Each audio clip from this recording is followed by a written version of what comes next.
the man, the myth, the monkey, Lupin the Third. This man broke into my house and had sex with my wife, and so in July of this year, I decided to check out the Lupin the Third franchise. And by check out, I mean pour hours and hours of my time into consuming every single piece of Lupin media that exists on the planet, because I am an insane person who likes to suffer. The franchise started life as a manga, but soon spawned a set of TV series, theatrical films, TV specials, and OVAs. And yes, I've seen them all. It was a really difficult couple of months, but I'm now prepared to tell you which of the 40 movies I watched are worth it, and which are not. That some of these are really, really fucking bad, guys. But first, in my opinion, the reason why this franchise is so enduring, even now, is the appeal of the core cast and the relationship they have with each other. But who are they? I will tell you. Funny monkey. First, Lupin, or Lupin, or Wolf if you're insane, is the greatest thief in the world, and the grandson of the fictional phantom thief Arsène Lupin. He spends his time globetrotting looking for expensive and rare items to steal for fun, because what else would a man who looks like this do at this time? I don't know. Jigen is Lupin's ally and partner in crime. He's a sharpshooter who can hit any target from any distance despite having no eyes. He's a grumpy guy who hates women and pretends he doesn't enjoy the job, when in reality it's the only thing that makes him happy. Just look at that smile. When things get especially difficult, they'll call in Goemon, a Japanese samurai. His skills include being able to slice through anything, pretending he doesn't have feelings, and showing up at the last possible second only to disappear and never return. He is also my favorite, and the best boy. No, I do not have an unhealthy obsession. Why would you say that? Up next is Fujiko, the femme fatale and Lupin's on-again, off-again love interest. She bounces around between helping the gang, betraying them, or doing things on her own. Hashtag girlboss, hashtag boss bitch, hashtag boss babe. We have no choice but to stand. Except when she gets kidnapped or tortured, because that happens pretty often, but I like to pretend that those parts aren't there. Shh. And lastly, there's Inspector Zenigata, an Interpol officer who is hell-bent on catching and arresting Lupin, despite the Interpol not actually being authorized to make arrests. He's an eternal good boy with a surprisingly tragic complex. Like, what happens when he catches Lupin? Like, he mentioned several times that if that were to happen, his life would have no purpose. He's given up his family and his friends, and everything to pursue one man, and he never succeeds.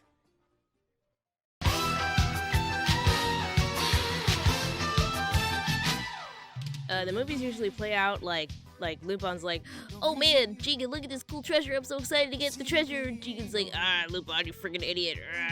And then Zenigata shows up and he's like, you'll never get away with this, Lupin.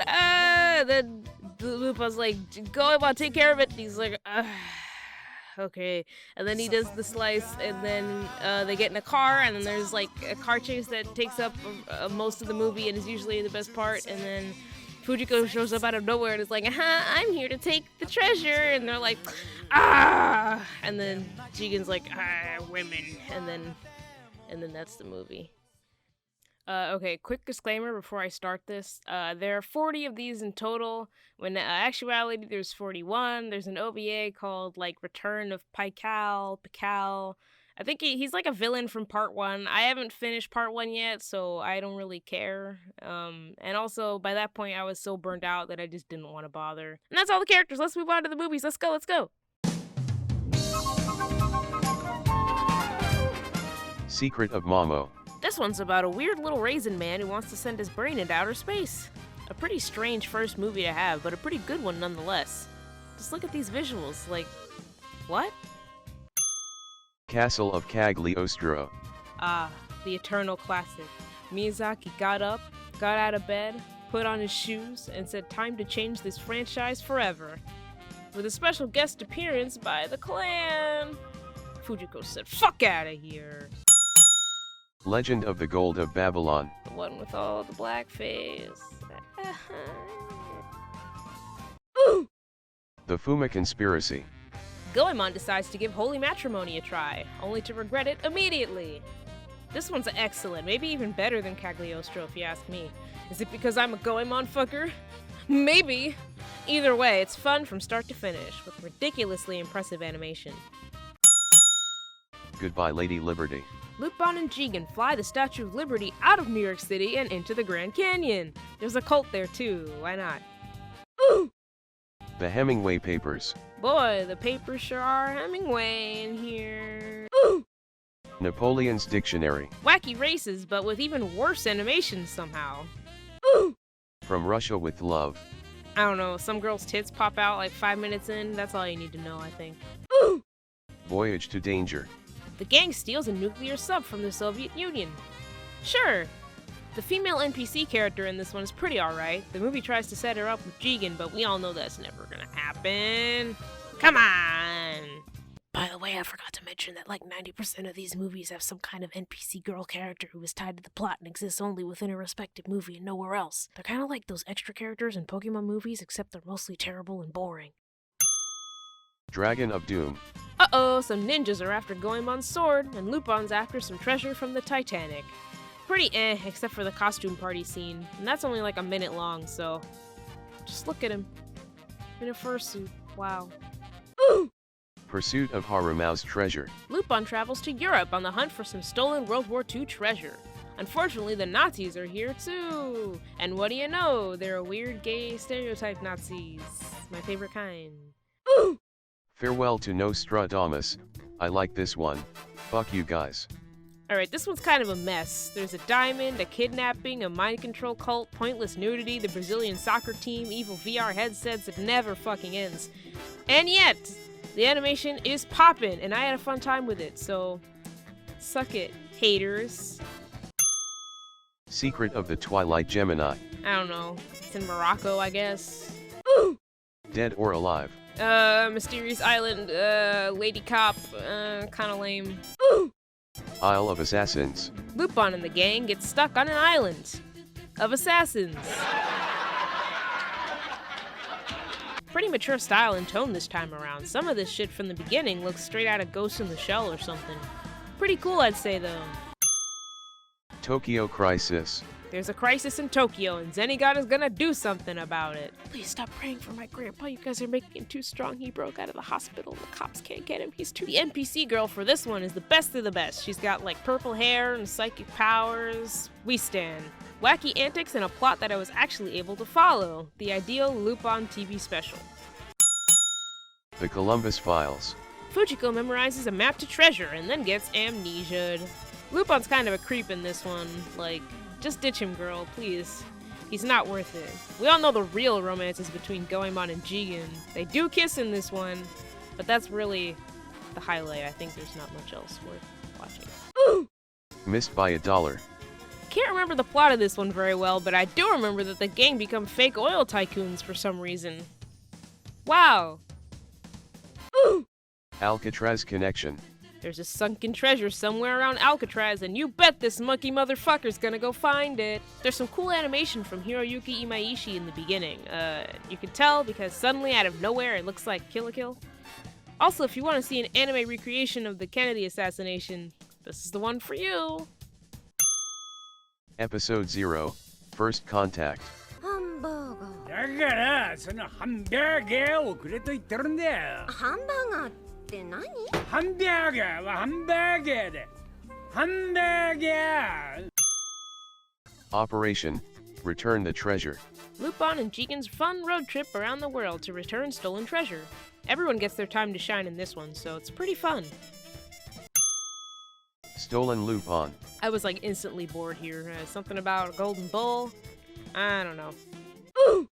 An Angel's Tactics. Lupin steals some kind of alien treasure from Area 51, and these hot women also want it? What? So now they have to fight? What? This art style is actively making me sick. Goodbye.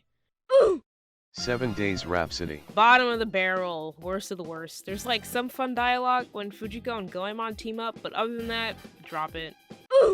Elusiveness of the Fog. The gang is sent back in time by a time traveler from the future who claims Lupin's great-great-great-grandson fucked his wife. Yes, that's the plot. No, it's not good. Sweet Lost Night. Lupin meets a mysterious lady and then loses his memories. Nico Robin, is that you? The first half really impressed me animation-wise. The rest was kind of whatever. Green vs. Red. This OVA poses the question, What if Lupin content was canon within its own universe? Now there's hundreds of Lupin imitators all around the world? This one is really weird and surreal, and it's told out of order, which could definitely throw some people off, but I'd say it's worth watching, because I was like glued to the screen the whole time. Like, that's gotta count for something. Lupin vs. Detective Conan, TV special. Does anybody remember the movie Monte Carlo, like the Disney movie with Selena Gomez? That's this movie. But also Detective Conan is here! Alright, I'm a big Detective Conan fan, so I was really excited. This one was kind of let down though. It was really boring. Lots of talking. Ooh! The Last Job. There's a scene where Lupin purposely farts on a dog. It's like the only fart joke in the entire series. I can't tell you why I sat through the whole thing. Ooh! Blood Seal of the Eternal Mermaid. Lupin is approached by Maki, a girl who wants to be his thief apprentice. She won't leave him alone now, so he's her dad now. Sorry, I don't make the rules. It's got a neat animation style and features the gang being the gang, so check it out. Record of the East, another page. Lupin and Jigen are trying to find an extra page of Marco Polo's journal, which apparently leads to treasure, I guess? Featuring the most boring NPC girl yet. Truly a race to the bottom. Ooh! Princess of the Breeze. Don't let the looks deceive you. This one fucking sucks. Why is the baby so ugly? Why does he look like that? Listen, I didn't even watch the whole thing. I went online and I read that apparently there's a scene where the baby poops in his diaper. I'm so fucking glad I didn't watch this whole thing. Whew. Ooh. Lupin vs. Detective Conan, the movie. These two cross paths yet again when the life of an Italian teen idol is targeted. This one's miles better than the TV special, mostly thanks to the animation and just the spectacle of it all. Jigen and Conan's interactions are definitely the best part. I would say watch it for that alone. Jigen's Gravestone. Jigen is targeted by an assassin so deadly he makes gravestones for all of his targets before killing them. This is the first in a series of movies that are much darker and edgier than the previous. Apparently it's closer to the tone of the manga, so it's all fun and games until a giant robot shows up and tries to stab you with his golden penis drill. Seriously, I'd advise skipping all the parts of Fujiko in it. They're not there. I am looking away. Italian Game. This one's a weird one because a lot of the scenes from it were reused in the Part 4 anime, so I experienced a lot of weird deja vu. Ooh! Goemon's Blood Spray. Goemon becomes a bodyguard for the Yakuza, but is distracted by an unstoppable rib-eating double-axe-wielding assassin. Watch and enjoy as Goemon endures the worst day of his life while Lupin and Jigen do nothing and Fujiko smokes weed. This one's extremely gory, especially one particular scene. If you've seen it, you know the one I'm talking about. That's all I'm gonna say. Goodbye Partner. Something, Jigen decides to leave the gang, something. Listen, somebody put like a straight up moe-looking anime-ass bitch in this movie, and it did not make me happy. Ooh! Fujiko's Lot. Fujiko takes care of a kid strictly so that she can get his father's money. Why is Jigen dressed like this? Lupin, why did you let him leave the house looking like this? Hello? The villain is a strange walnut-eating emo zombie scarecrow man. It's almost never really elaborated on why he looks like that. This one's about Fujiko though, so expect some nip, both tasteful and not. Prisoner of the Past. The gang decides to break a famous prisoner out of jail, because why not? NPC girl has a cool design, but again, I cannot make myself care. I have written here that Goemon eats a Cuban sandwich. I don't exactly remember the scene, but I will put it in the video because I wrote that it's very important. 薄切り肉も西洋たくあんもからしも。すでに味に締まりなく、残飯のごとき低たらく。お前が捨ておいたんだろうが。我らも長く共に過ぎたかもしれぬ。はは、ルパン、お前ベーコンと一緒にされてるぜ。The First. A girl named Letitia needs Lupin's help to keep an ancient superweapon out of the hands of her neo-Nazi grandfather. This one plays out like a self-insert fanfiction in which you are Letitia and you bond with Lupin and like his friends are there, but like barely. This could have been a lot better story-wise, but at least the animation is so ridiculously good it kept me interested through the whole thing. So there you have it. Out of all 40, I'd say 13 are like a pretty good time, and 5 are like a really good time. Honestly though, this cast is so funny and so iconic that like even the worst movies still had moments that made me laugh. I think the overall best is probably Castle of Cagliostro or Fuma Conspiracy, but my personal favorite will always be Goemon's Blood Spray. I've seen that movie like 5 times, and it gets better every single time.